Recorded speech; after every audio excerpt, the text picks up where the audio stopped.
अस्सलाम वालेकुम स्टूडेंट्स, कैसे हैं आप सब लोग। उम्मीद करती हूँ सब खैरियत से होंगे। आपको यहाँ पर कुछ नज़र आ रहा होगा BODMAS।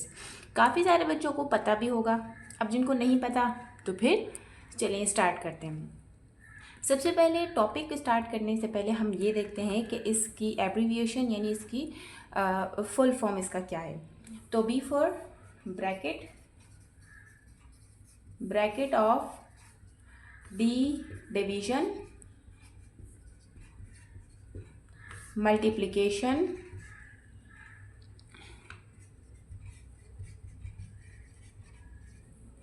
एडिशन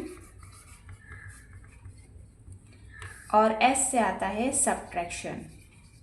ठीक है, हम इसे पढ़ते हैं बोर्ड मास और इसके रूल्स होते हैं। बोर्ड मास के कुछ रूल्स होते हैं। BODMAS B for bracket of division, multiplication, addition और सब्ट्रैक्शन। मतलब इसका रूल ये है कि सबसे पहले आपको जो हम सॉल्व करते हैं तो उसमें ब्रैकेट सॉल्व करना होता है। उसके बाद ब्रैकेट के बाद हम डिवीजन सॉल्व करते हैं, फिर मल्टीप्लिकेशन, फिर एडिशन और फिर सब्ट्रैक्शन। इस तरह कोई भी अगर हमें क्वेश्चन दिया जाता है तो हम उसे सॉल्व करते हैं। हाँ, अगर किसी क्वेश्चन में ब्रैकेट नहीं है तो फिर क्या होता है, फिर हम डिवाइड को सॉल्व करते हैं।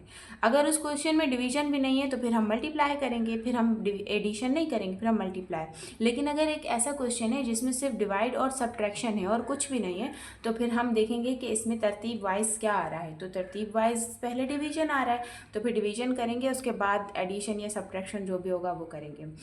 ये आप लोगों को समझ आ गया। अब हम चलते हैं क्वेश्चन सॉल्व करने की तरफ। तो आप लोगों को यहाँ पर क्वेश्चन नज़र आ रहा होगा 25 डिवाइडेड बाय 9 - 4। ये मैंने एक सिंपल क्वेश्चन लिया है, बेसिक हम समझ रहे हैं तो सिंपल क्वेश्चन ही मैंने लिया है इसलिए।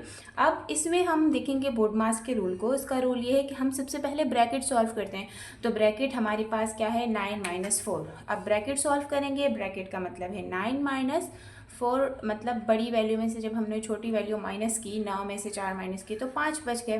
अब आती है बात साइन की। तो साइन हमेशा उस वैल्यू की आती है जो वैल्यू हमारे पास बड़ी होती है। जैसे कि ये 9 है और ये 4 है, ये जो माइनस है ये इस 4 का है और 9 के साथ कोई भी साइन नहीं है, इसका मतलब यहाँ प्लस है। तो 9 का जो साइन है वो प्लस का है। तो बड़ी वैल्यू का साइन रखेंगे तो बड़ी वैल्यू 9 है और उसका साइन प्लस है और प्लस हम शो नहीं करते। अब ये ब्रैकेट से बाहर आ चुका है।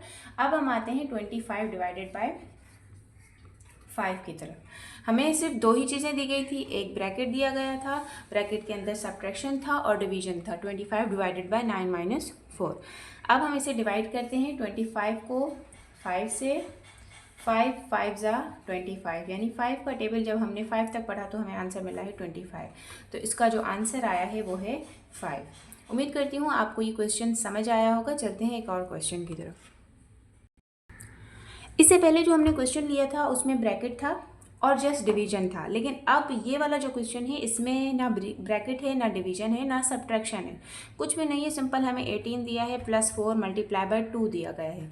अब हमें बोर्ड मास के रूल को देखते हुए चलना पड़ेगा। जैसे कि आप बच्चे कहेंगे कि टीचर आपने कहा था कि पहले ब्रैकेट सॉल्व होगा, लेकिन यहाँ पर तो कोई ब्रैकेट नहीं है। तो कोई बात नहीं, ब्रैकेट नहीं है तो ब्रैकेट के बाद डिवीजन है। तो फिर यहाँ पर आपको कोई डिवीजन नज़र आ रहा है, मैंने पहले भी बताया था डिवाइड नहीं है तो हम मल्टीप्लिकेशन की तरफ चलेंगे। तो यहाँ पर किसी दो वैल्यूज़ के दरमियान मल्टीप्लिकेशन नज़र आ रहा है जी, 4 मल्टीप्लाई बाय 2। तो हम बोर्ड मास के रूल को देखते हुए सबसे पहले 4 को मल्टीप्लाई करेंगे 2 से। 4 2 ज़ा 8 आ जाएगा और 18 प्लस हम ऐसे ही लिखेंगे। 4 2 ज़ा 8 और ये आ गया 18 प्लस, ऐसे ही लिखेंगे।